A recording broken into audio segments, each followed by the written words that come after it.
3. The Wagner Group. The Wagner Group is a private military company, PMC, that's based in Russia, even though PMCs are supposedly illegal in the country. They first appeared in 2014 in Ukraine, where they aided in the annexation of Crimea.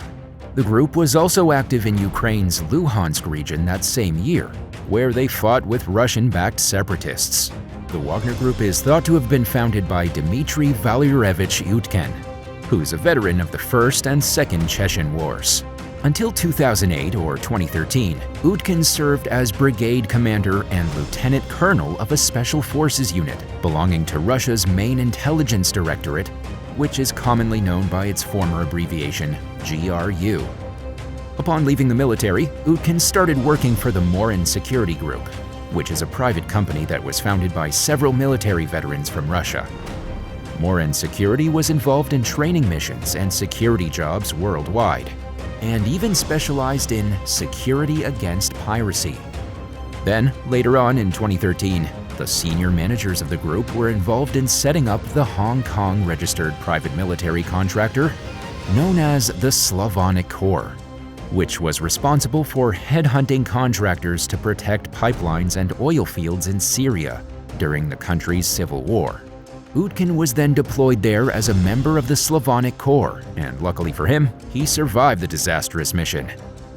After this, though, the Federal Security Service in Russia arrested some members of the newly created private corps for participating in illegal mercenary activity. The following year, Utkin is said to have founded the Wagner Group. The group grew to prominence during Ukraine's Donbass War, which was an armed conflict that was just part of the broader Russo-Ukrainian War. The Wagner Group held pro-Russian separatist forces of the Luhansk and Donetsk People's Republics from between 2014 and 2015. But since then, its contractors have apparently taken part in various other conflicts around the globe, including the civil wars in Libya, the Central African Republic, CAR, Mali, and Syria. However, the group often fights on whatever side is aligned with the Russian government. Wagner operatives have been accused of war crimes in many of the areas they've been deployed in. These accusations include a long list of crimes like torturing accused deserters, robberies of civilians, and sexual assault. And because the group only operates in support of Russian interests, it often receives state-of-the-art military equipment from the country's Ministry of Defense, MOD. It also uses MOD installations for training purposes and is frequently considered to be a de facto unit of Russia's military intelligence agency, which again is typically known as GRU.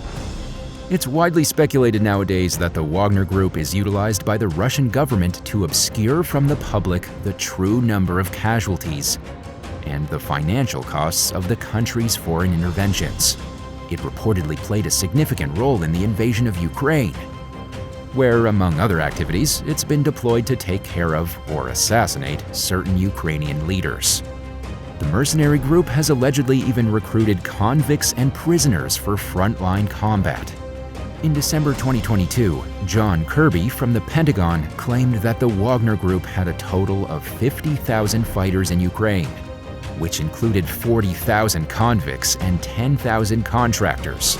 However, others put the number of prisoners the group had recruited at over 20,000, and the overall numbers of private military companies present in the country was also estimated at 20,000.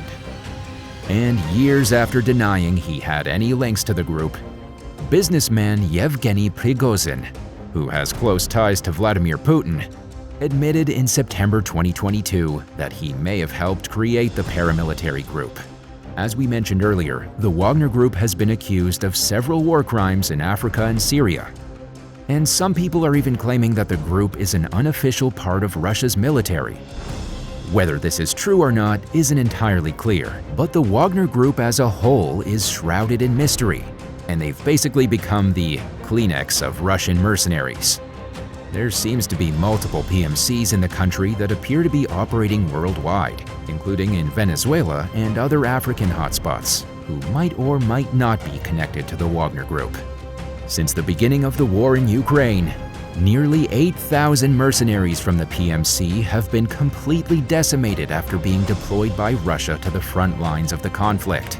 Executive Director of the Bellingcat investigative website, Christo Grozev, provided evidence to the Commons Foreign Affairs Committee stating that at least 3,000 members of the Wagner Group had been killed on the battlefield. According to sources within the group, which is the largest mercenary group out of the three involved in the conflict, the numbers fighting with Russian forces had been a lot higher than previously expected. A total of 200 personnel were reportedly sent to Kiev in order to scout out and assassinate certain political figures. A large number of them had been deployed with convoys that advanced from Belarus to the capital. They were apparently also present in Bucha, where there's some of the worst evidence of war crimes in existence. Christo Grozev claimed that one of the group's former members told him that he chose to fight in the conflict because they genuinely enjoyed killing. The same individual stated that about 10 to 15% of the people that join the Wagner Group are sociopaths, people who are just there to kill things. Grozev went on to explain to the Common Foreign Affairs Committee that these mercenaries aren't just adrenaline junkies, they are bloodthirsty. A professor at the U.S. National Defense University and a senior fellow at the Atlantic Council, Dr. Sean McFate, also gave his 2 cents to committee members. He said that the Wagner Group's brutality in conflicts like the Syrian civil war was just part of their selling point, as far as Russia's President Vladimir Putin was concerned. Dr. McFate explained that the mercenary group was interrogating, torturing, and even beheading people in Bucha, which is the same pattern they saw in Syria. He believes that the Wagner Group has become one of Putin's weapons of choice, since it allows him some plausible deniability when it comes to failures on the ground, excesses on the ground, and policy. Regardless of this though, Dr. McFate stated that Western countries weren't taking the threat of the mercenary group as seriously as they should be, even claiming that they hadn't even attempted to track the movements of the PMC's members. According to him, this has emboldened Russia to use this as a stratagem for national expansion, national interests.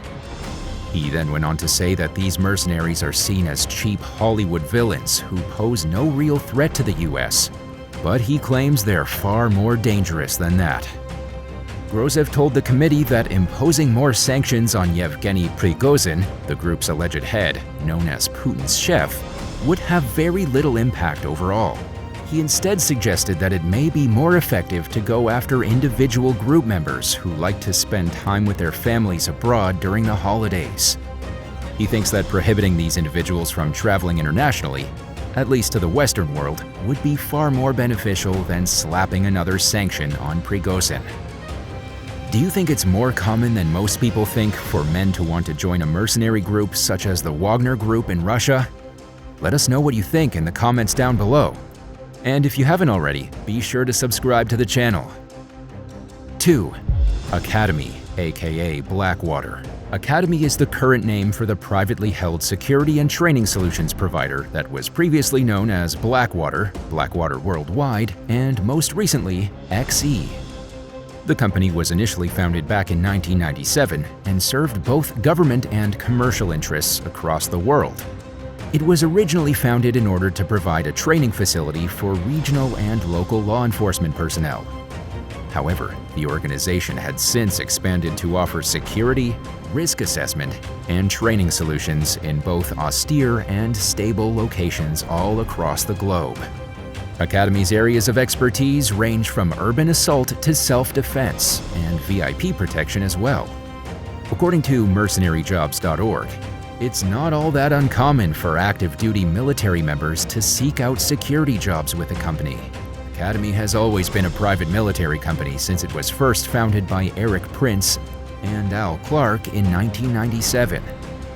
The training solutions provider continues to be the biggest of the United States' State Department private security contractors, and it's seen significant growth throughout the latest Iraq war.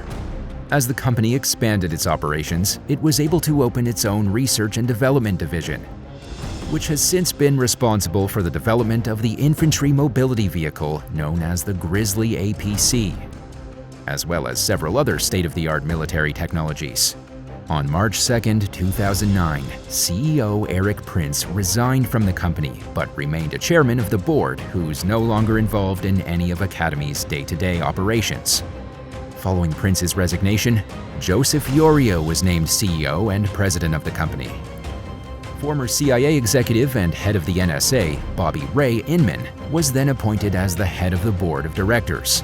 Then, in December 2011, the company officially changed its name from XE to Academy in order to reflect a more boring image to the public.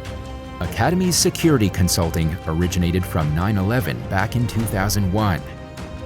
At that point, it was a primary private security firm that was employed by the US government to guard installations and officials, provide coalition force support, and train the new armed forces and Iraqi police during the Iraq War. This expansion was built on the successes of the company's experience providing SEAL combat training and other support services prior to the terrorist attack on the World Trade Center in New York.